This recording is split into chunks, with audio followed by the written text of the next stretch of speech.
futhi enye into engiyifundile ukuthi ayikho relationship enganayo imithetho yakhona. Yabo lento yakho ukuthi uchaza ukuthi wena kweyakho relationship usibu uthi akathanda uhambe ebusuku uthi like one thing I've learned is that for every relationship there are kahle uma usubhekisisa for anything to work you need rules. Rules create order, they create structure. So it also goes with lento yokulawula because I think siyayithanda ngayikhuluma lento kodwa ngathi siyayithanda asiyibambi lento yokulawula. Sithi uyangilawula.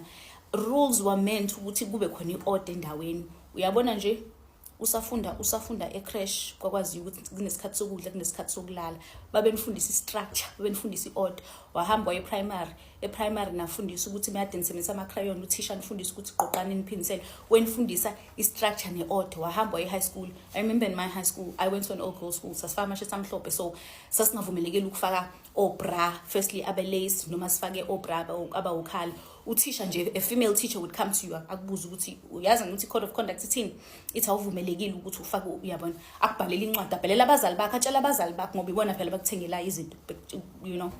So understand ukuthi rules they create structure.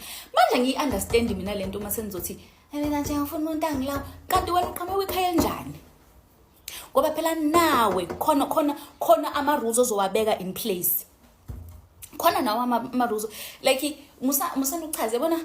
I remember this one friend of mine we went to Enanda angasa siyowenza neNanda and apparently kune rule emshadweni wakhe she's married emshadweni wakhe ukuthi she's not allowed to drive to places she's never been to and especially places that are like danger zones yabo especially mehamba yedwa ungcone mehamba nomnyeni wakhe. So this one time sihambe ke seNanda angikhabuna ukuthi asiyobhekana kodwa sasiyenanda and the husband calls and then she says to me, oh my Swazi I can't take this call ngithi mina indaba angimtshelanga ngithuke mina ngithi oh umtshela ngani athi ayino bezothetha in anyway saphuma ke Nanda wafika ePavilion umfanele umnyeni wakhe yabona in my mind ngasala nalento ukuthi awungeke nje mina umfana nje uyangitshela ukuthi fanele ngenze imoto yami installment yami but then I thought no man ngiyasholo lo bhuti usukenza ngoba usuke efuna kube khona istructure ngeke ukhule endaweni engana uyabona nje emsebenzini icontract yakhe ithi from 8 to 4 fanele ube semsebenzini uma ufike ngo5:08 usayina something ngoba uphule umthetho.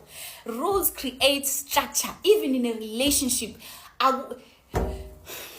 Manje iphikele esikomplaza semtshebheni yasemawotani relationship ufuna ukuyiphila isiphithiphithi kwethiwa noma yini kuyavuka like ayadliwa kuyahanjwa kuyabhenya kuyakwenza hayibo sisi hayibo indoda enomthetho is the hill. Indawo nje you will grow endaweni nomthetho where they structure you know.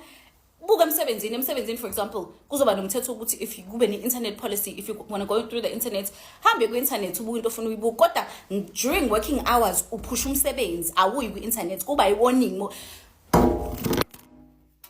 musani ukungisanganisa nini musani ukungisanganisa guys yekani ukuyichaza sizolokuchaza no mina njena abangani bakho sebezothi hayi ngeke nje ona ngibe nendoda mina ezongishayela umthetho uyawusabawela lo mthetho ijeke nawo imjolo wakhe zithi ziyaphamba zithi mo susasiphingo ikwavila hayi nakavihlelekile musuchaza baby musuchaza because in every relationship there's rules and rules create structure. Ungavunga ube intombazane efuna ukuphila umjolo ichicken house yabazali ufuna umjolo ichicken house uhlala echicken house wakhulela echicken house awufuna hayi sikhotheni